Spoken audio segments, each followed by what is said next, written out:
Okay, so you really want to know, huh? Fine. I'm gonna start by telling you this. And this is important, so listen up. Your entire life, this one and many others, you've been a god who uses its absolute power to make yourself powerless. Entire cultures, especially this one, have all been afraid of their weaknesses, supposedly. When in reality, they've all been afraid of their power. This goes beyond the matrix of reality. This is something much deeper than that. This is eternal. This is fully realizing your consciousness. This is infinite. This is evolution. This is our divine right.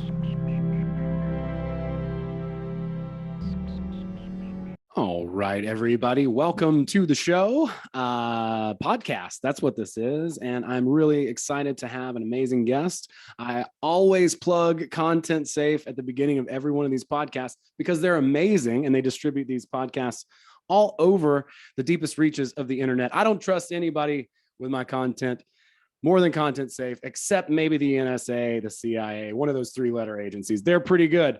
But I actually am fortunate enough to have one of the founders of Content Safe. And there's a lot more to this man. I'm really excited to get a chance to sort of unpack some of his abilities. He's got a few slashes and he's got a lot of skills. My friend, Mr. Darrell Becker, welcome to the show. Hey, it's awesome to join you. Man, it's been a long time coming. Thank you so much. It's been, we've been getting to know each other now for, well, I'd say close to a year, something like that, right? Yeah, it's almost like a full trustworthy year of good behavior. We got on each other. Yeah. And yeah, I mean, I was psyched to connect with you through Autonomy, that awesome course that you guys went through, and find the high quality people that definitely love to check out and serve, because yeah, definitely I'm psyched you mentioned I'm one of the co-founders of contentsafe.co. That's a distribution company where folks like you who you want to put your stuff out there, but maybe you say a naughty thing and gets video removed or worse on YouTube. Well, we take care of that by just putting all of these things up on all the platforms. We're talking, basically Odyssey and BitChute and Rumble and Float and all the many platforms that where you put it and it stays there kind of thing. And yeah, you ever have trouble with uploading it stuff yourself before we wrote for you? BitChute was a nightmare, dude, Yeah.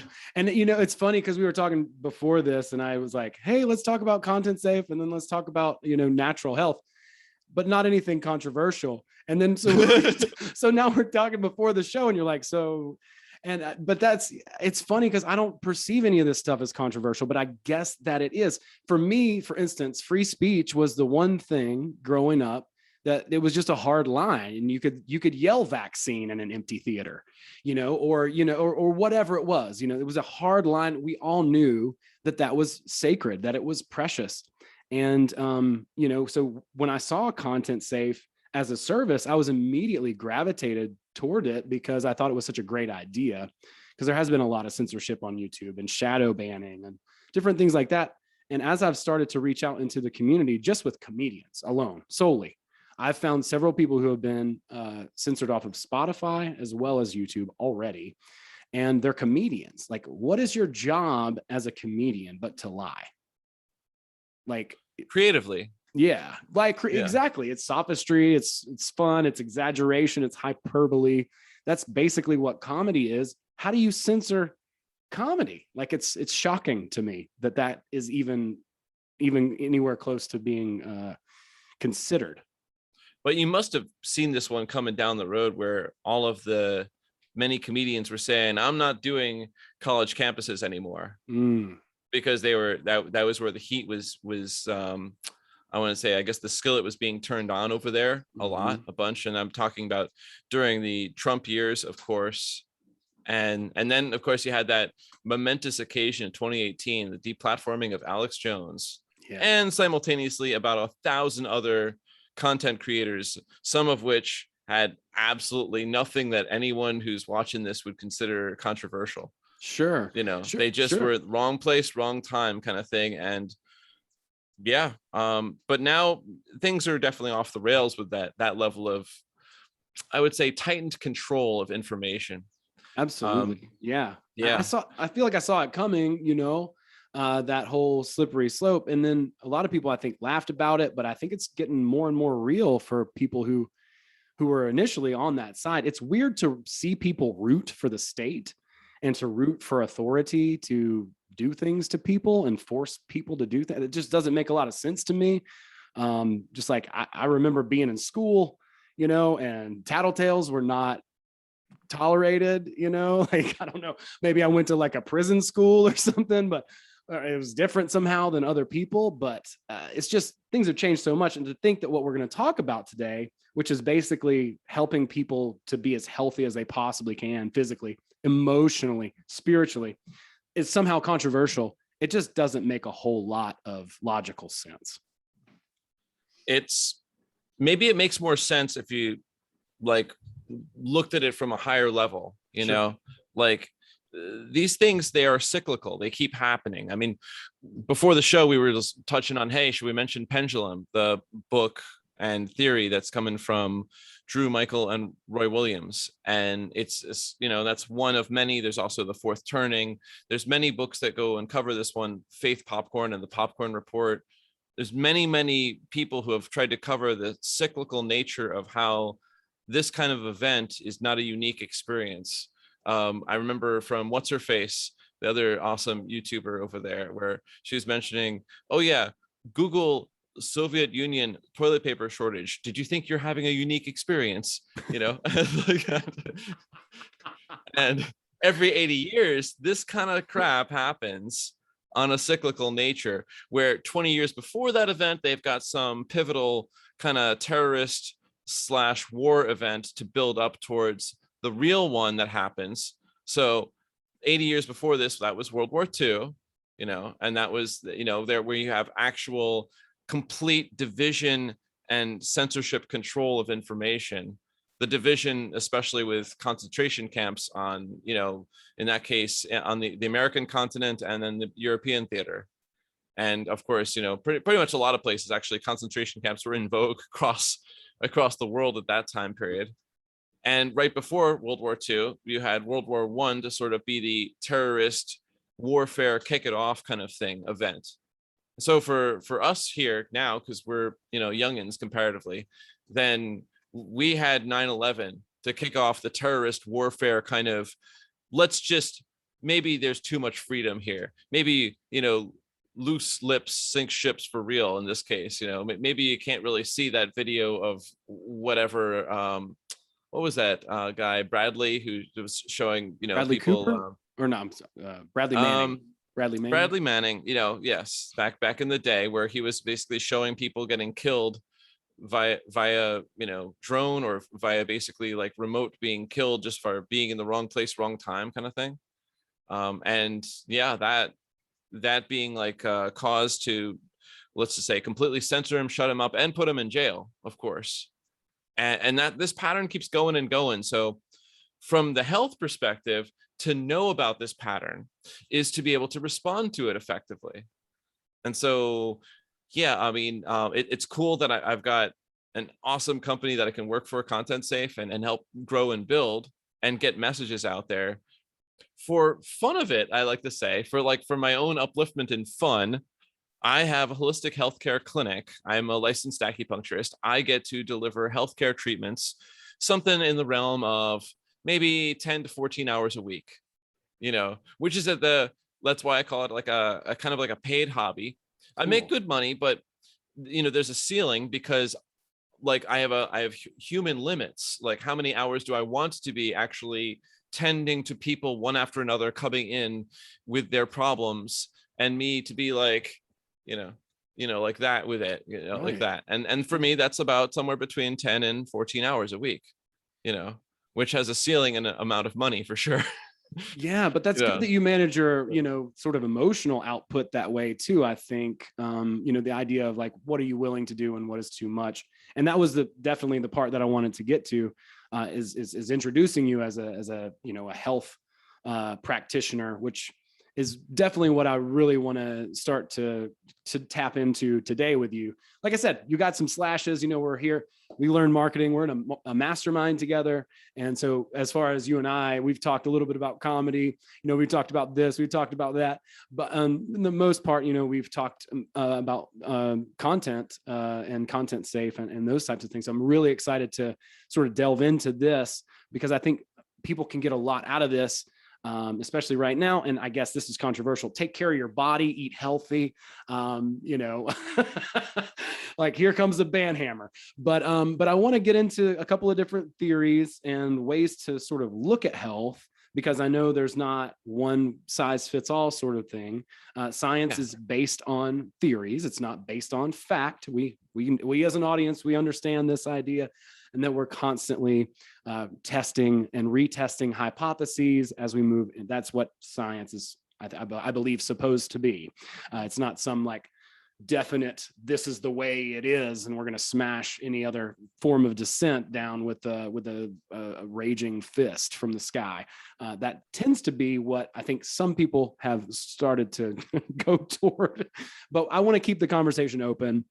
Let's talk a little bit about what got you into practicing acupuncture and learning about medicine. I'd love to start there. That's a great start. Yeah. Origins of the superhero. There we go. So, Nice. well, as usual, it was like for a lot of us, I had health problems.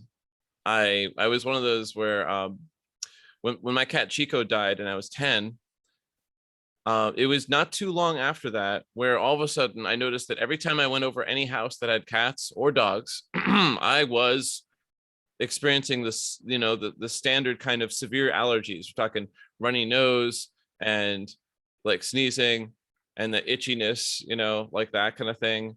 And that's an autoimmune overreaction. And I did not know what to do about it at all.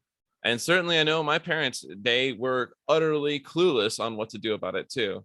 So, you know, the standard kind of things of going to an allergist where they prick your skin and inject small amounts of the substances into your skin to see if you have a reaction to it. And like, aha, you have a reaction to these things. And then they take small amounts of those substances and put it into an intramuscular injection, an IM injection, increasing the amounts every week, which is supposed to somehow work, right? Right. It did not. For me at all. As now I understand, it doesn't work that way. Because guess what? The skin is a horrible way to figure that out.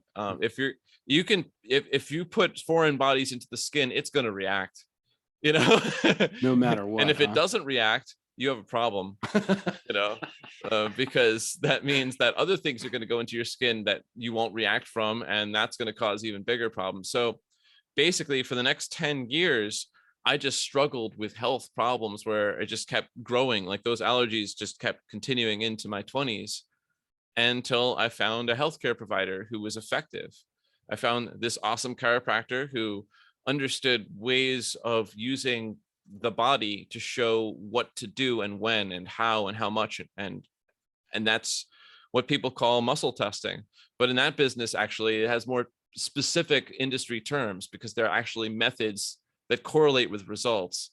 If you want to look up the name, it's called clinical kinesiology, or CK for short, and also applied kinesiology, and AK for short. And I learned like basically like that this is the way that I can get results. It's not the only way, but it was the first way, because I was just like, you know, basically I was a college dropout in Vermont who was figuring out what the hell to do. I had no vision or clear idea of how I was going to make my life work. So all I did was just, you know, I had some money and I had a new baby. It was like 2 years old. She was 2 years old at the time. And I had no clear meaning and purpose to my trajectory. I knew that I loved art, like the comedy that we share, like that kind of thing.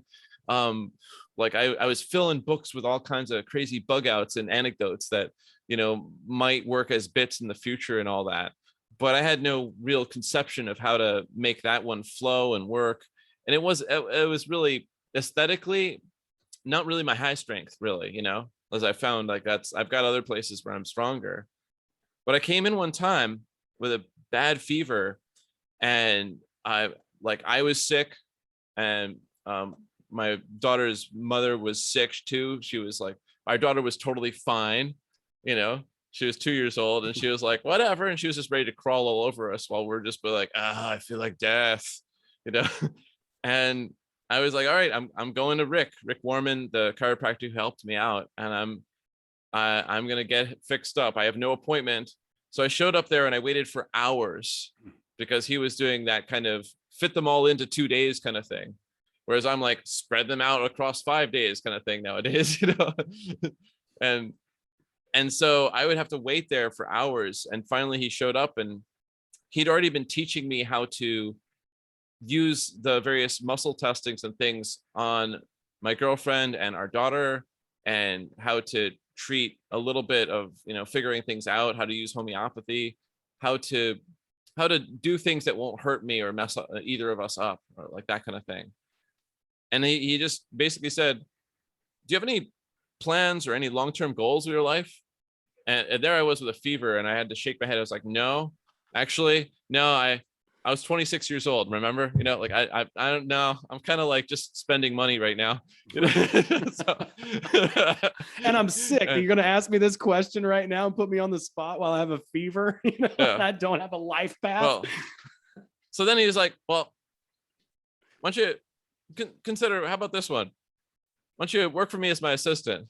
You can learn as you go. I'll teach you everything, you know, but think about it, you know, and tell me what you need on your side, you know. Cool. And so he walked out of the room to treat other people, because I was just there to say hi and check on me, you know, before he fixed me up. And by the next time he came back in the room, I was like, yes. And so I did 4 years of apprenticeship with him. I got to learn a lot of these things that if you go out there and you find yourself a clinical kinesiologist, they are rare. Here, let me give you a visual. Here's all the chiropractors, and here's a tiny little small section right here called clinical kinesiologists. They're like actually like almost microscopic. That's not really quite showing the actual math of how many there are out there. They're not that many. They were trained by frequently Alan Beardall or his son Christopher Beardall, and they got the accolades or the marks behind their name. I can't get that because I'm not a licensed chiropractor. I'm a licensed acupuncturist. So I did my training to learn, you know, to have these methods passed on to me to figure stuff out. And he sent me to an acupuncture college. I went through that. I have a knack of choosing bad acupuncture colleges. So in this instance, that means that like I went all the way through, you know, had my own personal breakdown of like, after making it through a master's program, almost everyone breaks apart. We can get into disciplined minds aspects of that, you know, the painful aspects of professional salaried training. And in that sabbatical I took, like between graduating and going to take my board exam, the school tanked. Oh, wow. And I was given the word from the Board of Acupuncture in Vermont, go fish. You can now go somewhere else and go all the way back through school again. And, you know, then maybe we'll give you your license, but basically go somewhere else and get your license. And so I did. That's why I moved to Hawaii. I went all the way through this, you know, acupuncture college aspect again, what I call Oriental Medical Boot Camp.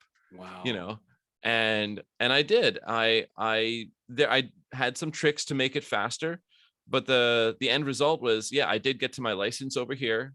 It's where I practice here in the Big Island of Hawaii.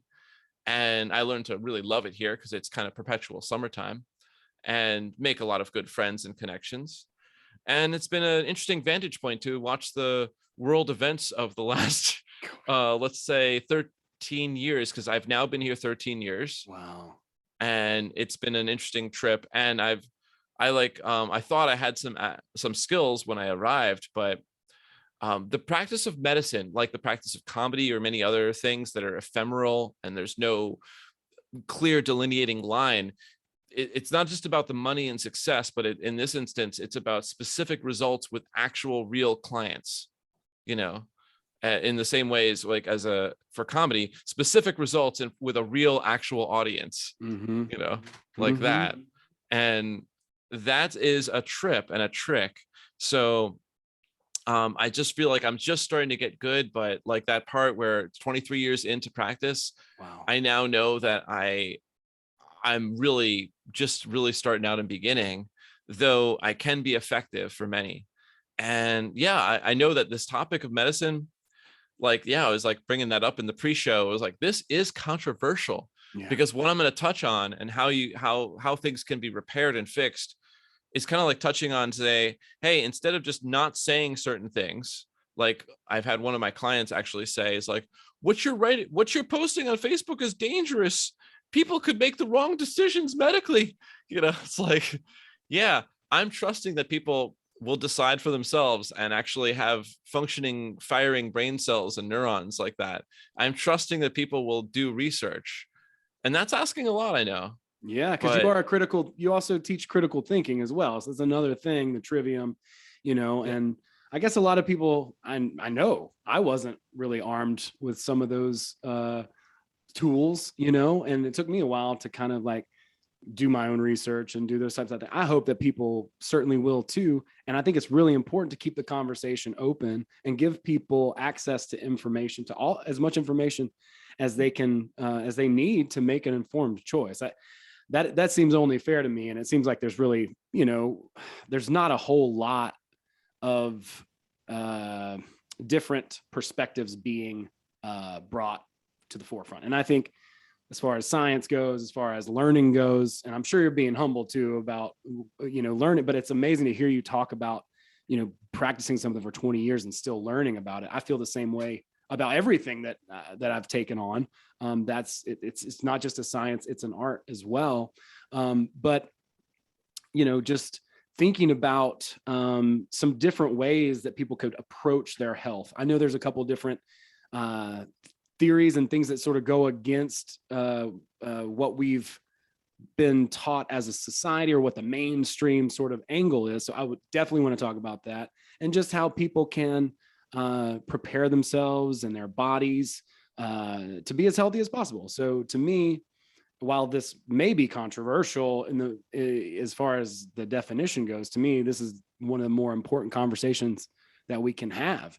I want people, no matter what they believe about this particular, moment in time that we find ourselves in, to be able to be healthy, to be able to be happy, fulfilled, and live a life that they can enjoy and have quality of their life. So I think it's a really important conversation, which is why I really appreciate you coming and chatting about this. So let's dive right in. I definitely want to see sort of another take or perspective on beginning this conversation of health. Perfect. Yeah. And like, you're here to help people step into a situation of greater empowerment, actual health, reduced stress. Yes. And stepping away from destructive behavior and towards being effective towards their own goals, which, hopefully means that you work for people who have goals, But sometimes, as I discovered as a 26-year-old, just discovering your goal is really important. And I was feeling really sad and actually withdrawn and depressed as a 26-year-old before I saw that I had value that I could give to the world, that I could make a positive impact. That's a personal choice of my own trajectory. Like, that's what gives me meaning and purpose. One of the things, actually. Yes. So I think of it like a Connect Infinity kind of game, Connect 4, but like, cool. You're connecting a lot more than that. So yeah. I keep dropping like little each of these tokens into my game of trying to like, okay, now I got this one, like that.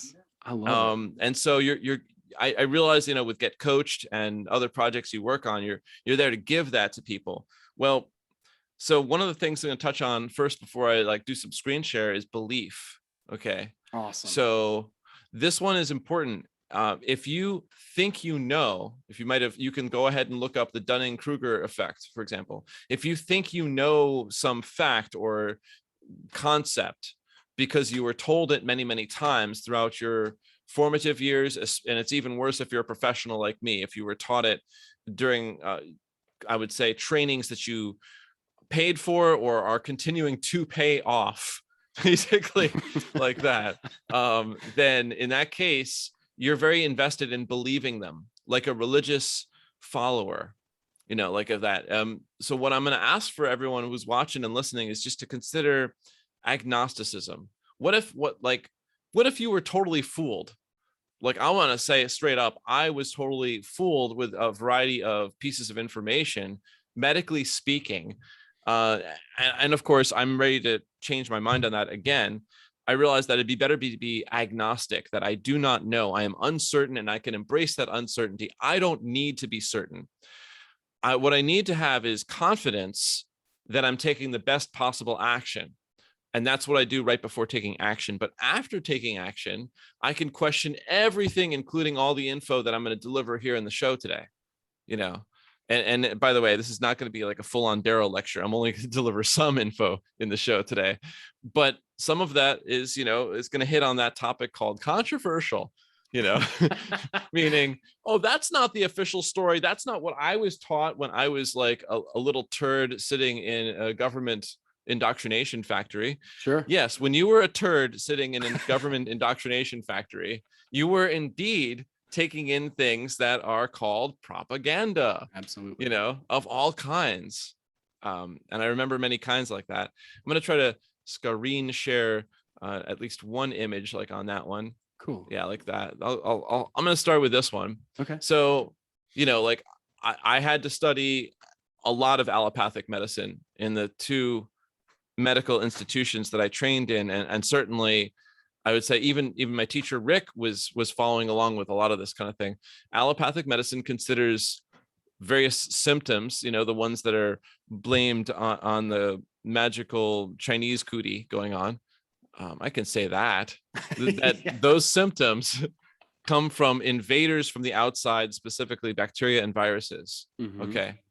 Meanwhile, what I like to label as the terrain model of disease and health, it looks more like that those symptoms, we're talking cough and fever and fatigue and nasal issues and digestive issues and pain, like body pain and sore throat and headache and everything.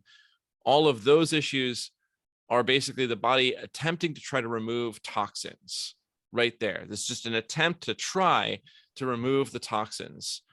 And some of those symptoms are also straight up going to be showing when the body is deficient in certain nutrients.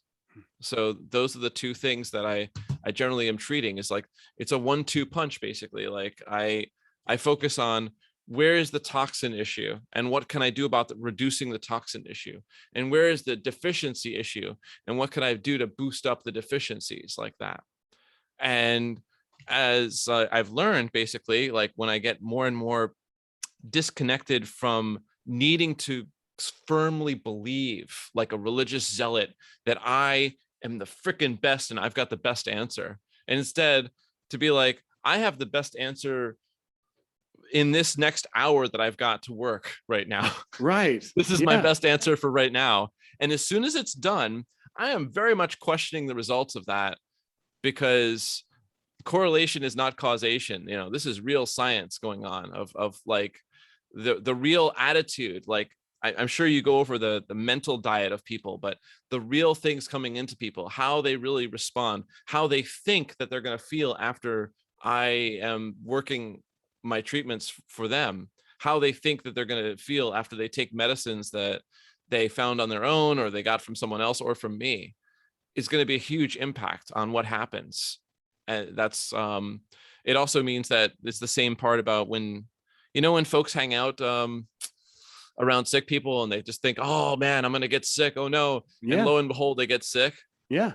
That's called the nocebo effect. The right nocebo, like kind of like the placebo, but no. Yeah, it has an actual medical term. You can look up nocebo effect. Also, do look up placebo effect. Mm-hmm. But they are the flip sides of each, basically.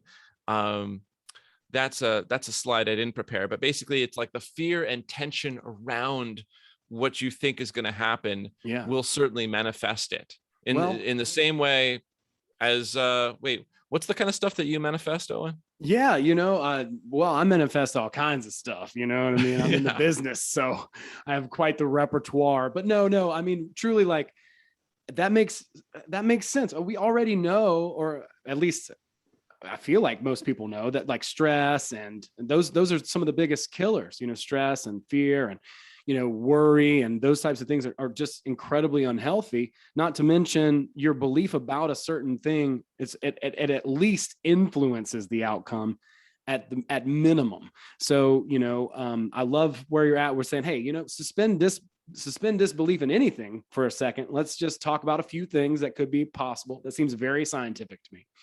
And then, as far as how our mental state influences our reality, I mean, there's really no question from my perspective that we are incredibly, that we are responsible for the outcome that we see in our world. There's a direct cause and effect there, based on belief and action, as well. So I think that with our belief, we're going to begin to act in a manner to support that belief.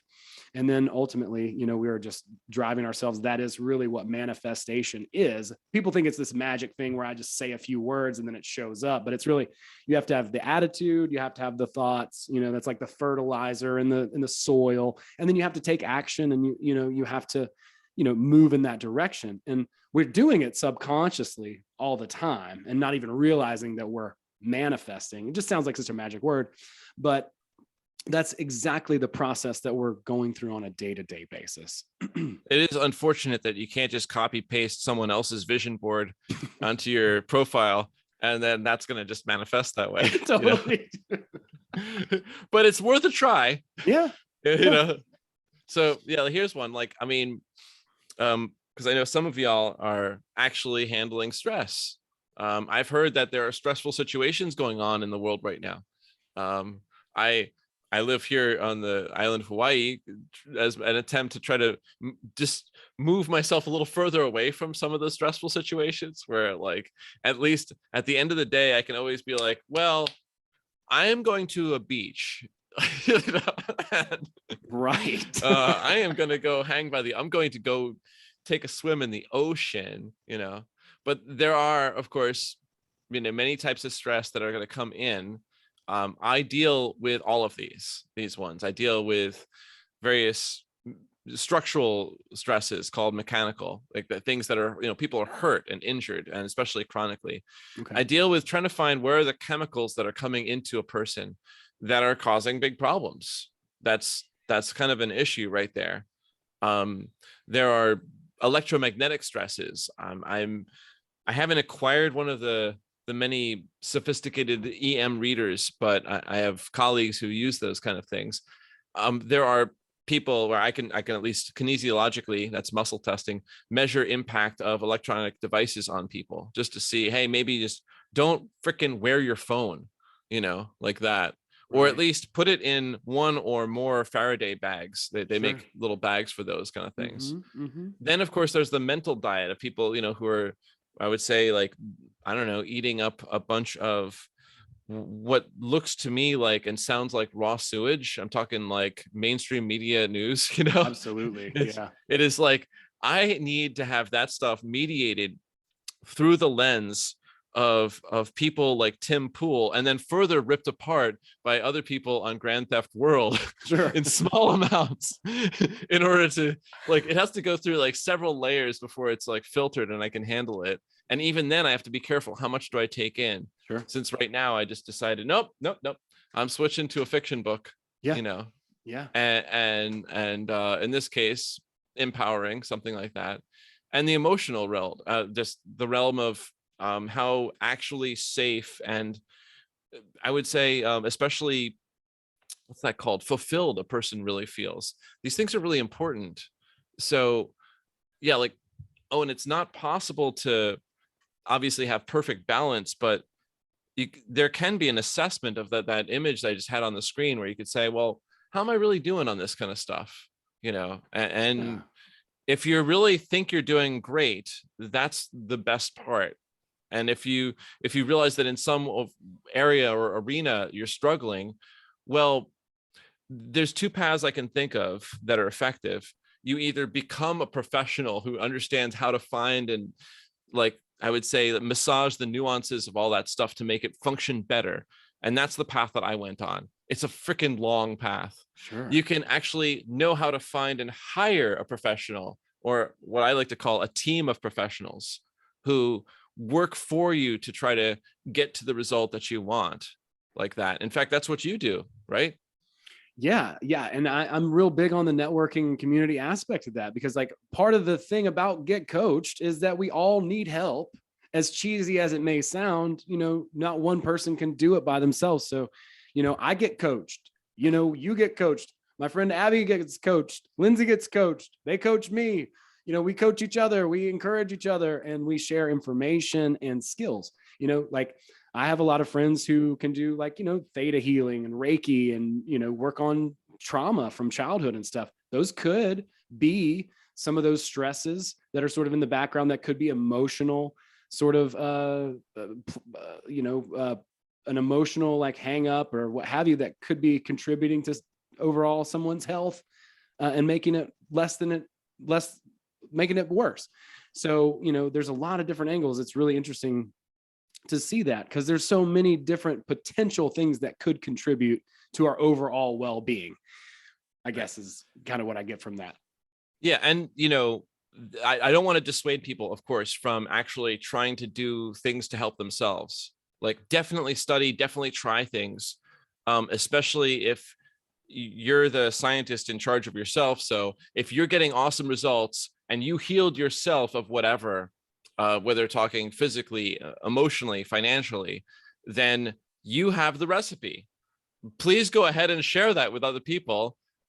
Please do understand, it's a bespoke world, as I like to call it. It's not a one size fits all world. Absolutely. Bespoke, a fancy world for custom built for each individual. I love that. Yes, absolutely. And that's what's great about people bringing, their particular insight to the table in this whole idea of collaboratively working together, to get coached.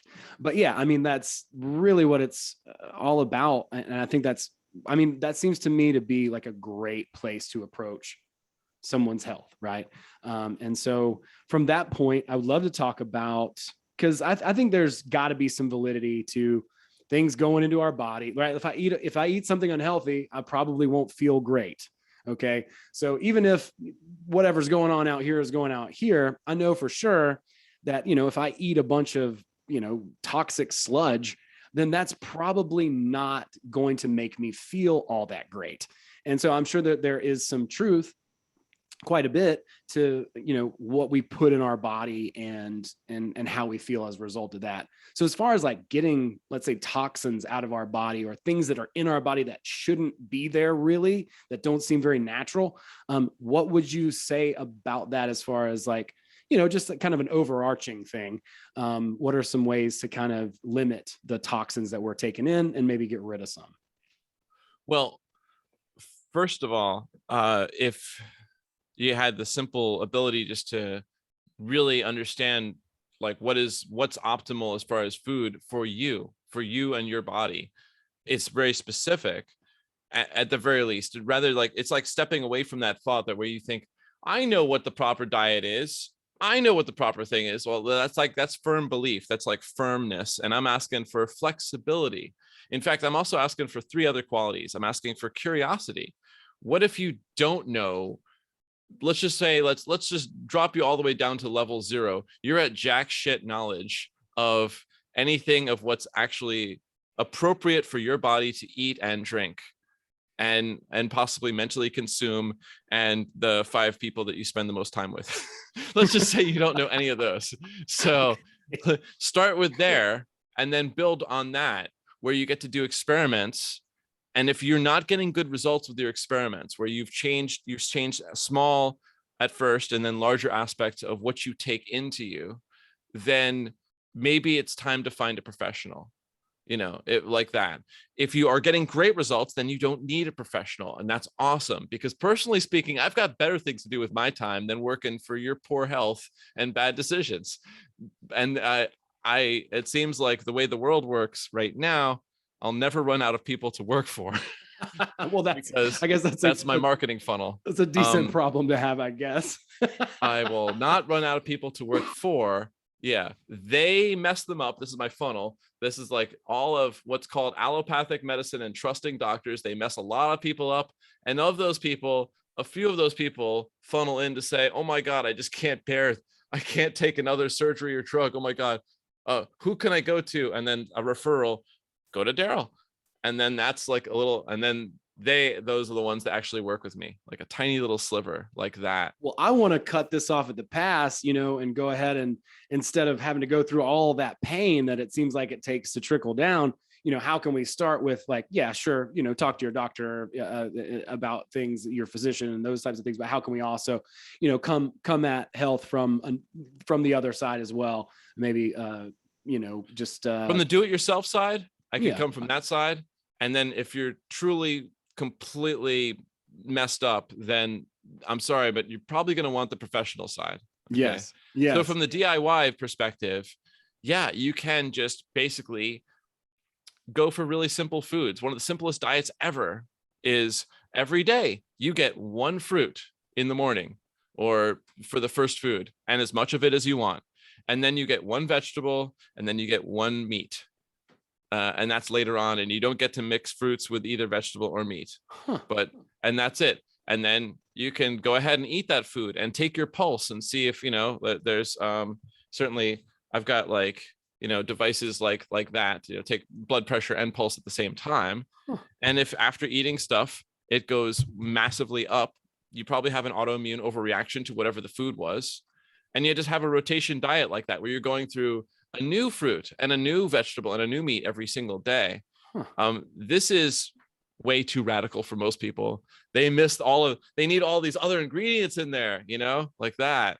And you notice I didn't mention grains. I didn't mention dairy, for example. Like, that's not in there. And they need all that, the stuff that makes life greasy and sweet and all spiced up and everything like that. Yes. That you can do that. You can have those complex foods or even eating out, but you can actually check what your pulse is after you eat like that and see, is it really a reaction that's good? I mean, for me, my nose starts running and things like that. Like I know I'll have more skin issues. I'll have, itching like that. Everyone's got their own weak links in the chain. So know your weak links in the chain and look to see what the impact is as you're taking stuff in.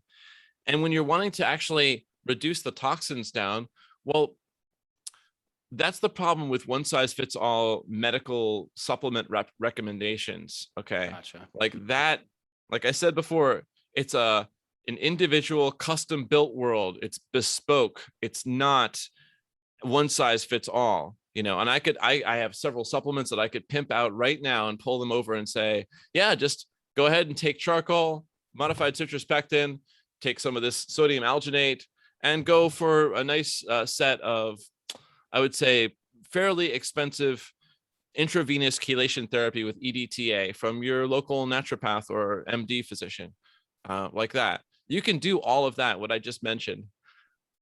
But that's shooting like this, where you're shooting blind. You're like, right. I don't know what I'm doing. I'm just going to try everything. Boom, boom, boom, boom, boom, boom, boom, like that. That's shooting blind.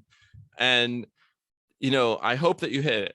I hope you hit the target. Right. Good luck.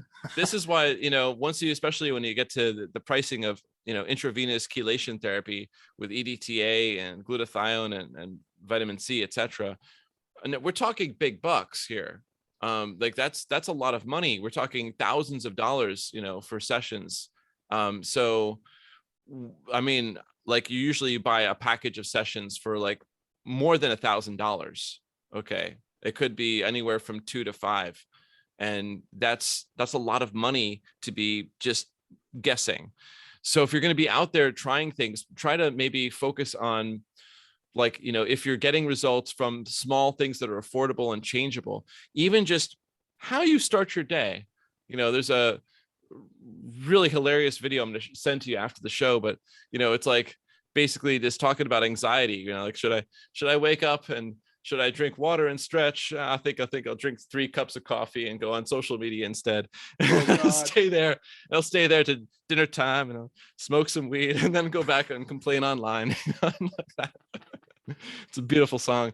There's a lot of people who would feel attacked right now. And the chorus, why am I anxious? The coffee thing specifically for me, I'm like, oh yeah. Could it be what I do to me? No, it's got to be something else. Right.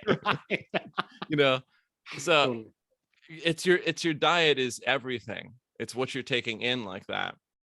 Like when I'm sitting here like in this room too often and I'm not going out there into nature, that's an issue. That's out of balance. Mm-hmm. So it is about balance like that. For someone to do something extreme, like, well, that's what Darrell said on the show. So looks like I've made my rotating diet and I've got like, or it rotates like every 10 days, every 14 days, one fruit, one vegetable, one meat. Oh my God. Well, you will lose weight. And Well, that's good. even though you can literally eat as much of those foods as you want. Yes. But, and you will also have your symptoms go away, but it might be too much for someone. Like I have got a client who's coming over later and she couldn't do it. The stress of being off the grains while holding up the job of being a brilliant marketer and graphic designer was just not out of balance. That just could not be done. It could not be had. So be gentle with yourself at first is the general idea. I think that was the idea, is just understanding there's impact and that you actually have tools to measure the impact.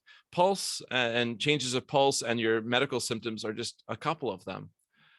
And yeah, I think that's a good actionable way to leave people with something good. That's great. No, I think that's fascinating. I couldn't agree more. And I love the new term now.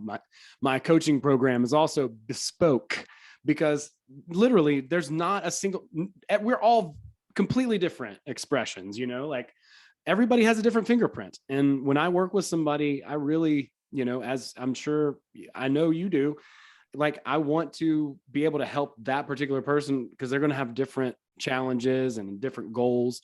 And even back to one of the things that you said, finding that goal, that's one of the things that I really enjoy helping people with. But each and every person is going to have a different goal, and they're also going to have a different path to meet that goal. So I love that. I think that's excellent advice.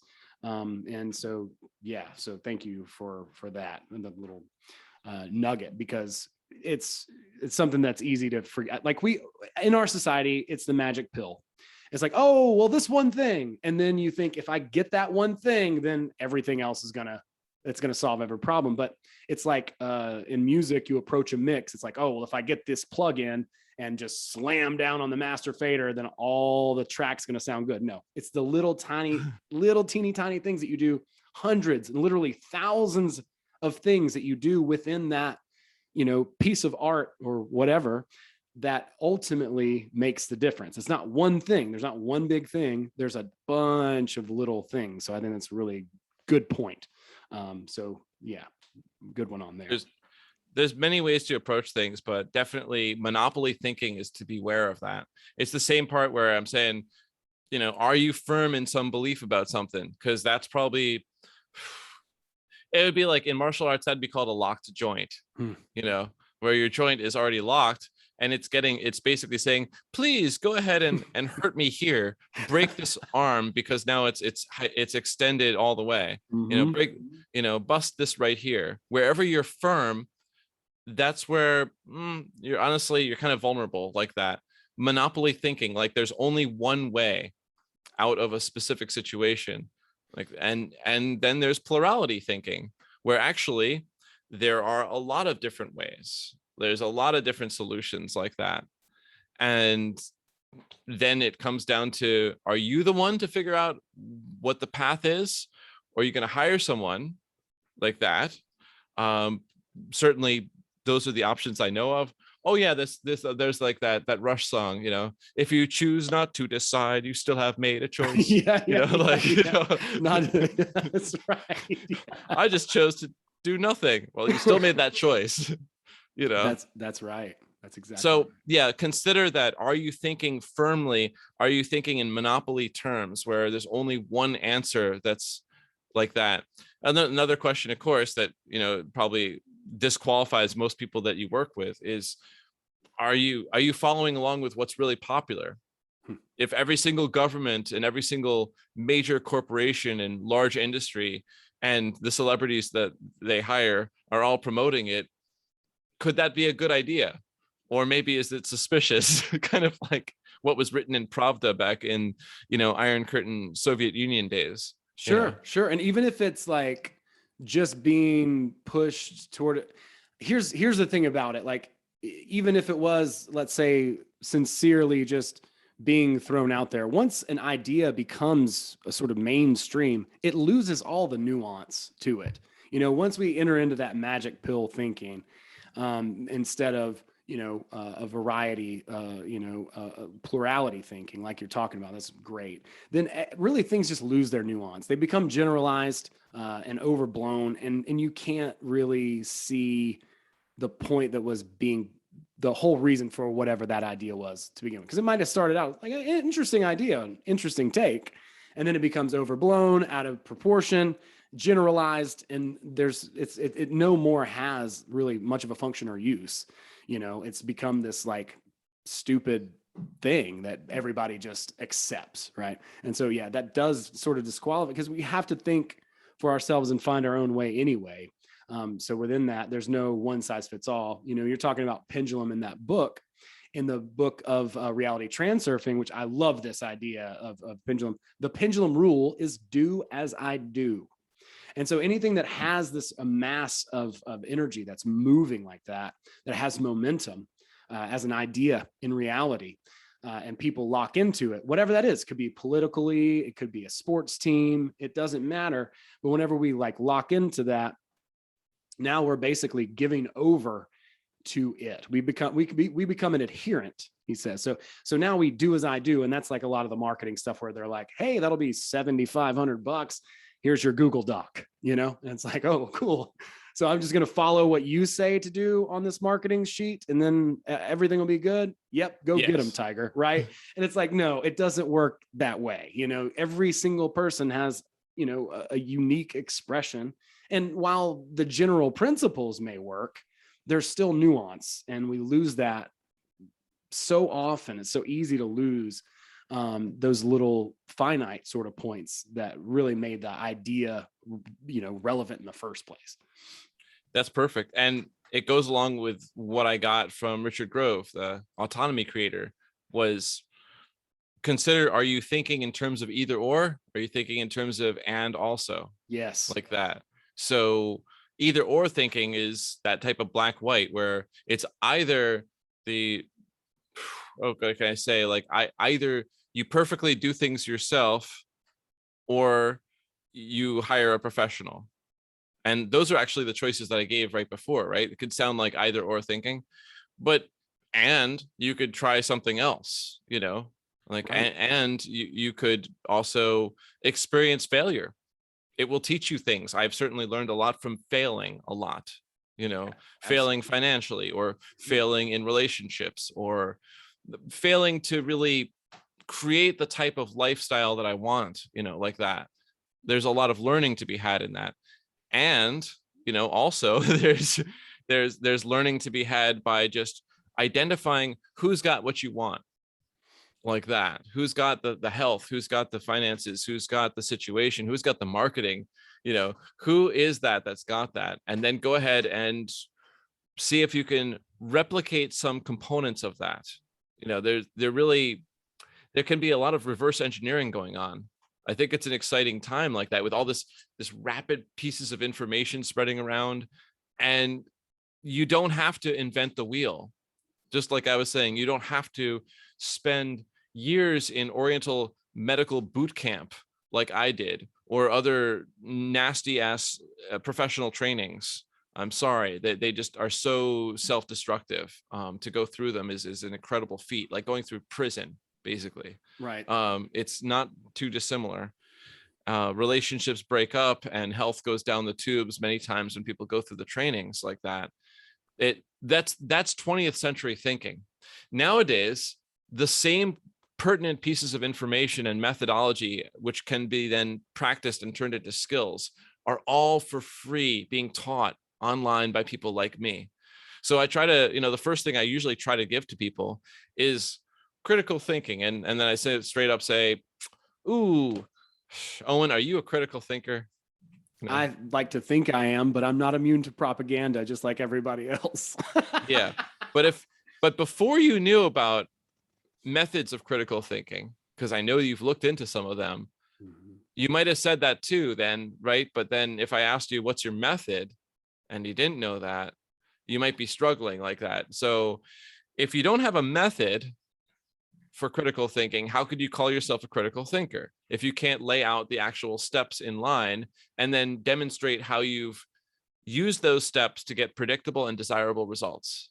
If you don't have that, maybe you don't really have a method. So a lot of people, when I ask them, they're talking about like, I got this gut feeling, and I try to read up on it, and I read both sides, like you got two sides on things, like everything's like sheets of paper or something, Right. like, and sheets of paper. No, it's more like this, it's, it's a little bit more, a little bit more nuanced, is what I'm saying. Absolutely.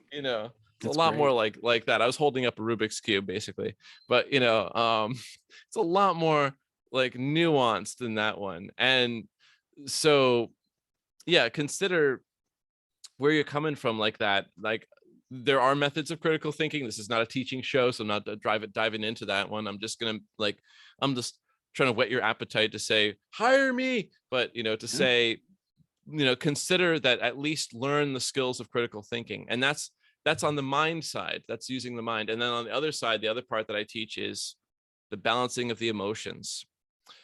I would say, like, so they got the brain and they got the heart. So when I ask people, how do you balance your emotions? What's the skill set that you got there?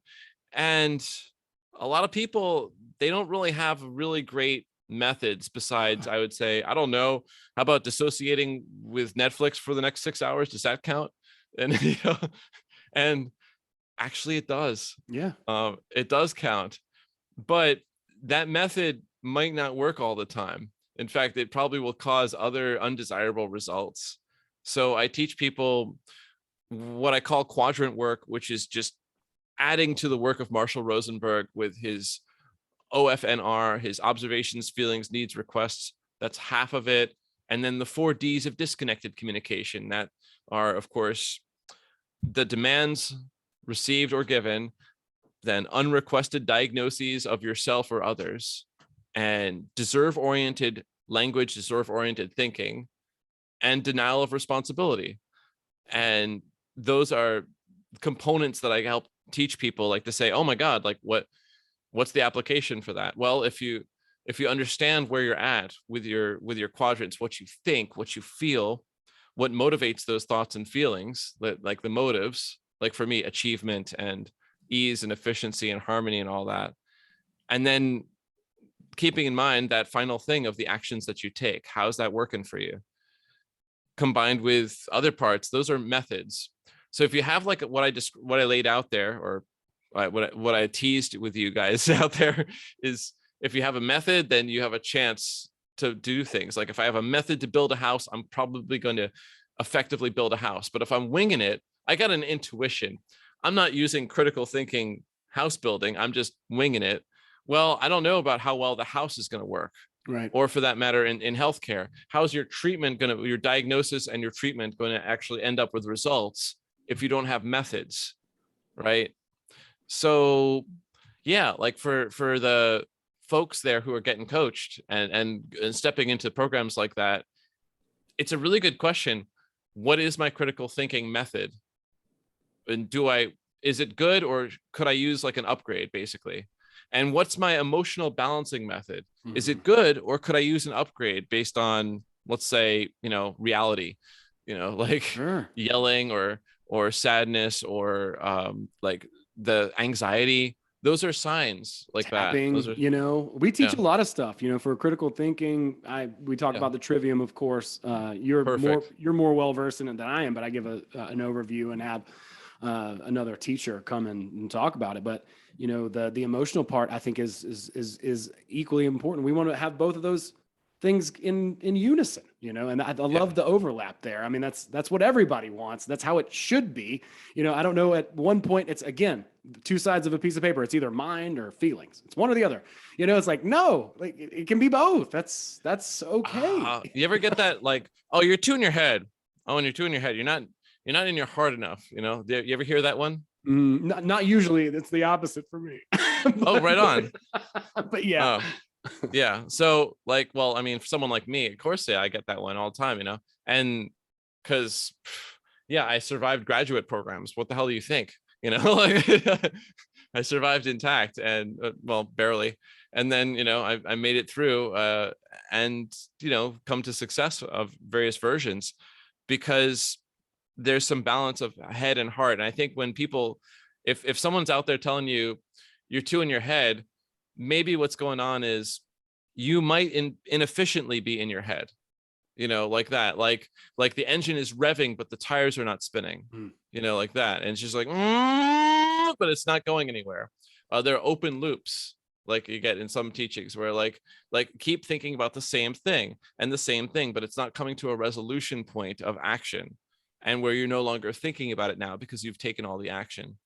I look at my cat, Tina, and I see that she knows what to do in terms of her critical thinking. Like, now is the time to lie down. Now is the time to go to Darrell for affection. Now I'm going to make the sounds that he knows, food. All right. And now cat door, and I'm out, you know, like peace out. That's the kind of roommate I've got, you know, and makes sense to me. And never fretting about boyfriends of the past or, you know, like, what can I say? Some upcoming podcast appearance like this going on, like, oh my God, what am I going to say in front of Owen? Oh my God. You know, like, dude, if you made it on Tinfoil Hat, you got to be fine here. You know, like that was a great interview as well, folks. If you haven't checked that out, he talks a lot more in depth about terrain theory on that episode, and it's a really it's a banger, as they say. Check it out. I recommend. Right on. Thank you for that. Yeah. There's a lot of opportunities like that, and to actually tap into your inner banger right there, you know. I love it. Oh my God, that's great. That's the cool thing about hanging out with you is I get to like, oh, you're going to help me like coin a whole lot of phrases, and then I can mind that. Yeah, I'm cool with that, dude. That's awesome. Well, that's, again, you know, for me, I love collaborating, love working with people, and that's where the magic happens. You know, I say that I don't hear it very much, and it's true that I'm in my head too much. I am in my head too much. I don't hear it because there's nobody fucking here. You know what I mean? Like, I'm here by myself. I'm riding by myself. I'm like, oh God, you know, what is this? You know, so I definitely get there as well. I don't hear that a lot because I think a lot of people perceive me as a little bit whimsical, or some of my closer, you know, family and friends. But they're not super critical or anything. But that is like, I love working with people. I love being part of their process. I love it when people come and be a part of my process and we collaborate because it feels good. You know, it's like improv comedy, you know, where like you just show up and everybody does what they can, and somehow you build a bubble and it sort of just like pops on its own. And that, I love that experience. It's really fun, coining new phrases and stuff. So I'm happy to be a part of that process, and just and everything that we're doing too with Content Save, the mastermind, you know, autonomy. I've learned so much and gained so much from just being a part of so many amazing communities. That's really what it's about for me. I mean, I want to just mention that there's really a lot of very harsh things that the listeners and viewers could be taken in media wise right now that are, you know, I would say milder than the raw sewage of straight up CNN, Fox News, MSNBC kind of thing, where that's straight up raw sewage, or, you know, what's coming through the BBC or, you know, CBC or over there in Australia, like all these places. There, people are just taking in various memes, and that's funny for a little bit, you know, at least, or they're thinking that you're opening minds, that you're studying. But what you're really taking in, there's an impact of all of that. Mm-hmm. And so, you know, since this is about people who are stepping forward into something a bit more effective, consider that what you're doing with that has real impact. It's true. Just understand that what you're doing for yourself and to others, and keep in mind the connection to people, you know, like that. Why are you connected to someone is an individual thing, not a group thing. So just, I wanted to put a plug, like, to think of, it's really like hand-to-hand combat, direct individual kind of things. And to reduce down the monopoly thinking of all these people are blank, like that. Yes. Like there's the big division of, those who took the jab, those who did not, like that. Right. And we both have friends and family that go both directions, right? So what I'm asking for the people watching, listening, is just to go forward and thinking, what is it that I want with this relationship with this one person at a time? What is the optimum situation I want for this relationship? What am I learning from this relationship? And what do I want for it in the future? And then just answer that honestly about that. If the answer is nothing, then I suppose it's time to move on. I mean, there's really nothing else you can do about it, Right. But if it's a long-standing relationship and you have some emotional investment in that, probably there's no way to disconnect your heart and throw it over there and pretend that doesn't exist. We're talking close friends and family. Then to keep the harmony is to focus on what the optimum situation is. Why are you with them? Why are they in your life like that? And keeping in mind what the impact is too. And that's all you have to do to reduce the tension down when you have a difference of opinion on all the stuff that Darrell's wrong about, for example. That's a good example. No, that's great. I love that. I definitely want to encourage people to do the same, and to just, find ways to challenge your own thinking. Notice when you get triggered. It's funny as hell. I was at the Midwest Peace and Liberty Fest. Awesome weekend. Had a great time. Met so many great people.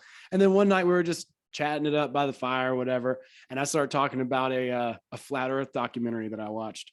And to watch the reaction of some people who, it's like, dude, if I would have told you taxation was theft 3 years ago, how would you have responded then? Because we all have a sort of a sacred cow, I guess is my point. And it doesn't matter. Like, we should continuously challenge whatever those things are, our own preconceptions, to grow and expand our thinking and awareness. There's no other way to do it.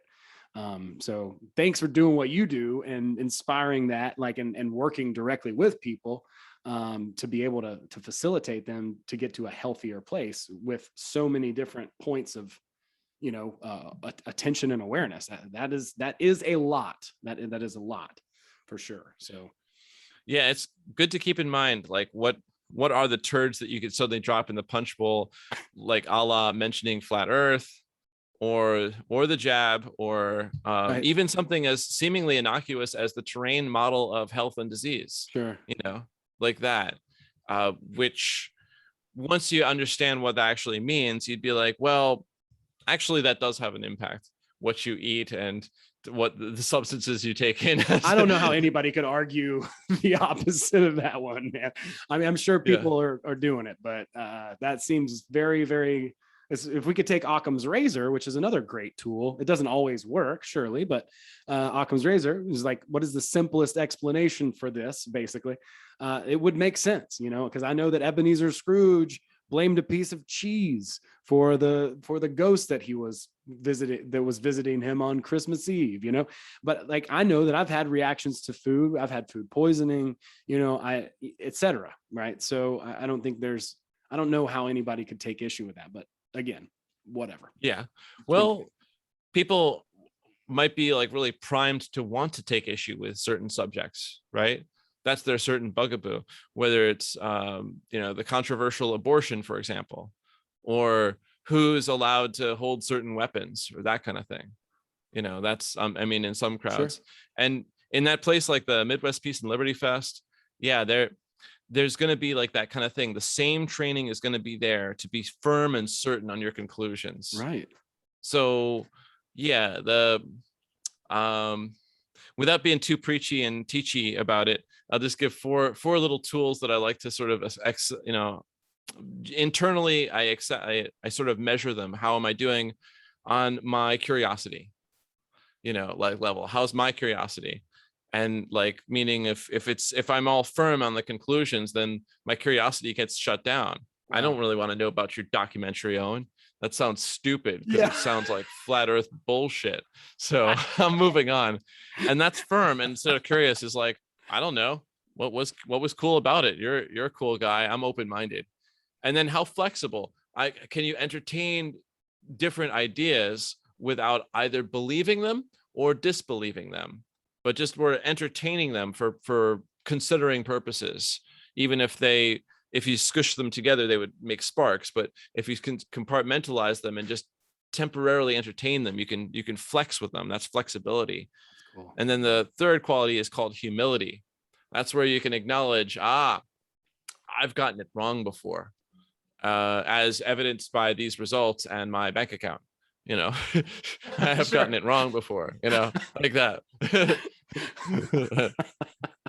Throw the flowers right in my face, and that serenade did not work, that kind of thing. And that type of humility to acknowledge, I've got about 30 major topics that I gotten it wrong about, as far as I can say, and until I have evidence that maybe I was right the first time, but like, it seems like I would say humility wise, I try to strengthen that muscle.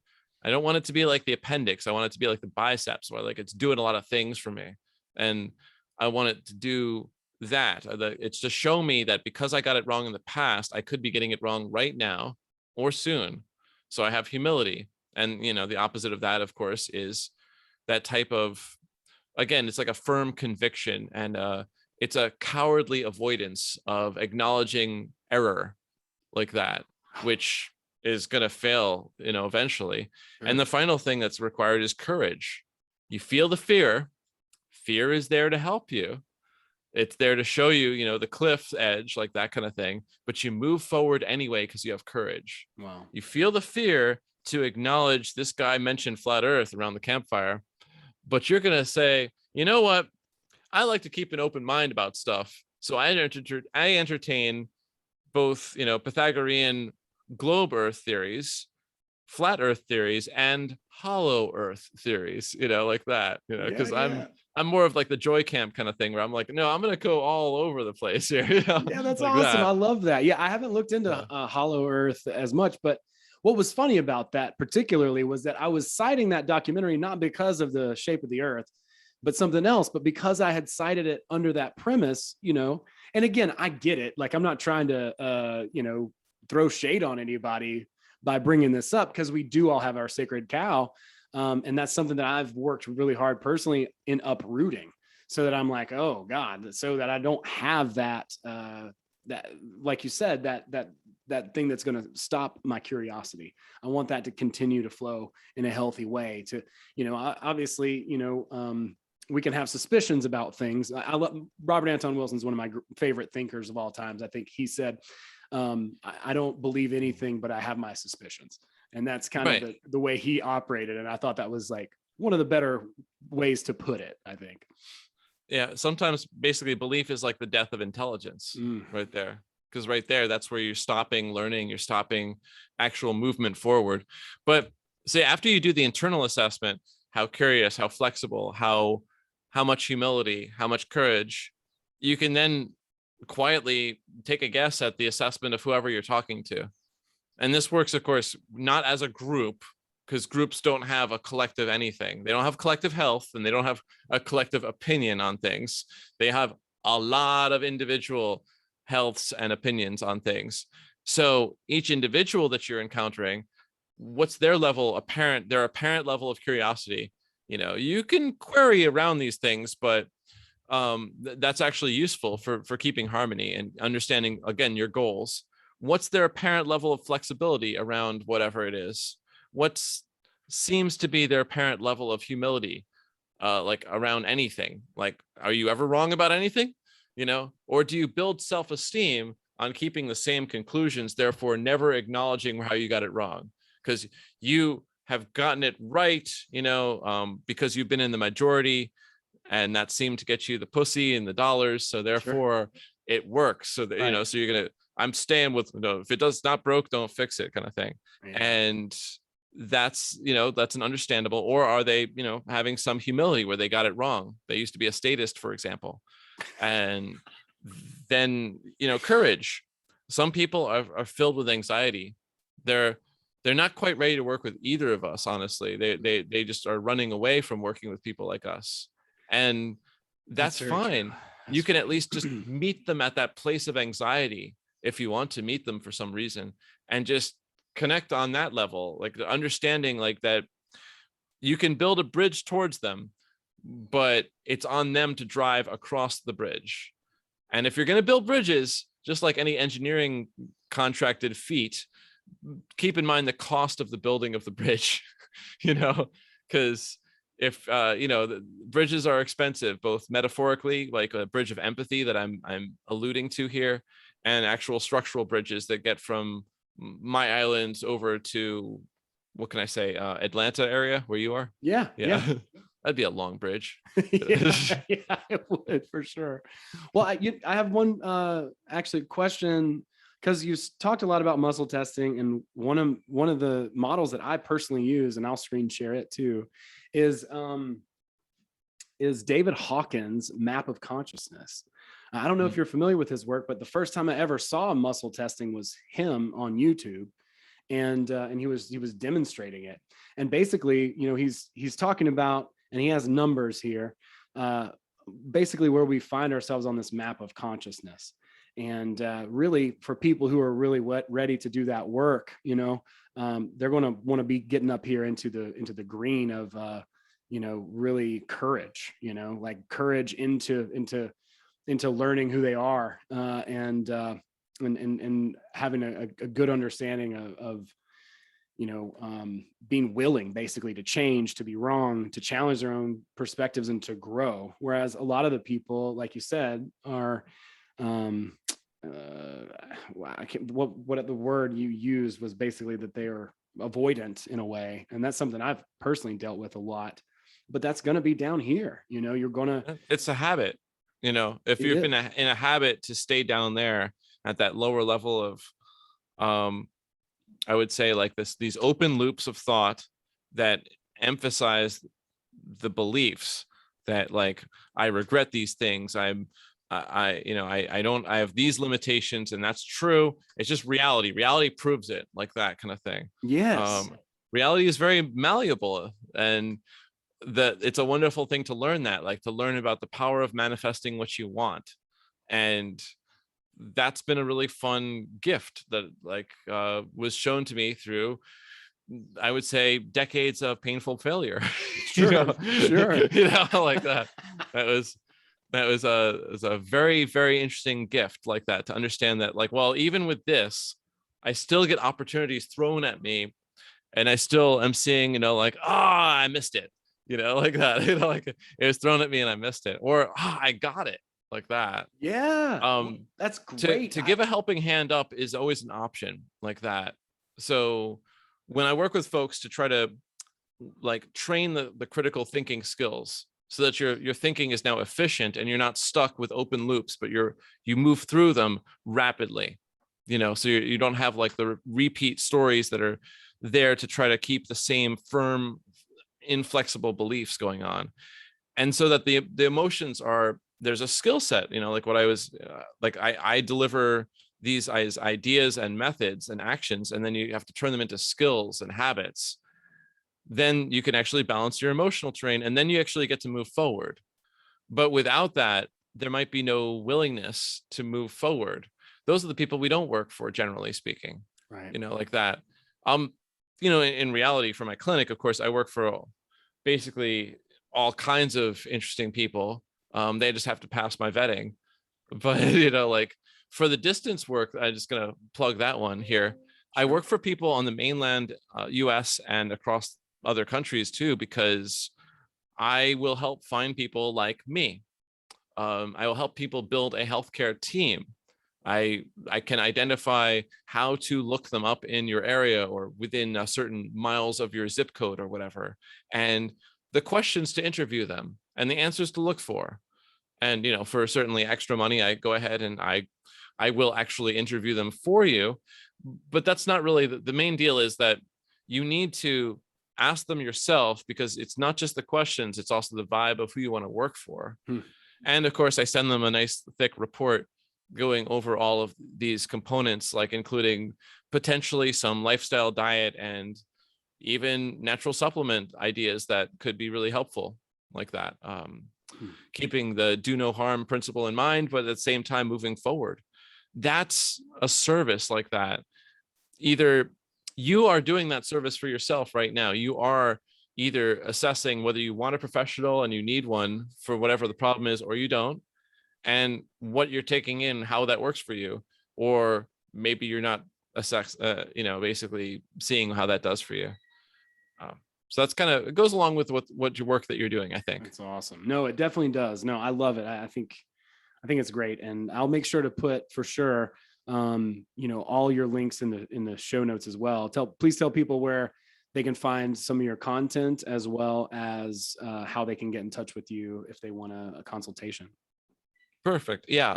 So go right to notmedicaladvice.co and you can check out some of my growing list of work. I do have a bunch of my stuff up on YouTube, but my BitChute channel is all of it, as far as my work like that. And I'll be launching that as the podcast. Go ahead and send directly email me at voluntaryvisions@gmail.com. I use that as my catch-all for everything. Voluntary Visions used to be my .com, where I would have a portfolio of all of my appearances like this one. I still have that up there, but voluntaryvisions@gmail.com is the way to reach me. And, so if you're interested in scheduling something, and I'm going to be actually making the book, Not Medical Advice. I'm going to be making that book as I'm writing it right now. And it's basically there to help people create a healthcare team for themselves to get them out of their chronic injuries and illnesses. Wow. Because there's a lot of self-help books out there that are very cookie cutter, very one size fits all, very monopoly thinking. And I'm trying to write to say, well, if you're in a big problem, you're not in the place to learn how to be a professional. Right. And you don't really have the time to learn to be a professional. But what you need is to find effective professionals and work with them as a collaborative team to get you to your goals. In fact, that's what people do when they hire you, Owen, is they're working with you and a series of other professionals to get to specific goals. Well, when you have a chronic illness or injury, I'm going to be walking people through the process of, here's how you find, a series of, starting with the 4 major components of your healthcare team, and how to actually find them, how to vet them with questions. And I'm looking forward to having this book done as soon as I possibly can. End of the year would be nice. That's awesome. Yeah, that's awesome. No, that's really exciting. That's great. I think that's a really super helpful tool for people, because I love the name too, Not Medical Advice. But it's like a great strategy, because it's sort of the launch pad to get great medical advice, as opposed to just being like, oh, well, I'm just going to do what everybody else does, like, let's just lump it in. Hey, here's how you can take your own power into your own life, and sort of figure out and find the right people to work with. So that's great. I love that. I think that's great. Darrell, thank you so much for taking the time. It was an awesome chat. And I don't know how this is in any way controversial in my mind. I know in the world it is, but that's okay. We'll deal with all that as it comes. But I really enjoyed the conversation. So thank you so much. Right on. I enjoyed it too, and look forward to next time. Awesome, man. All right.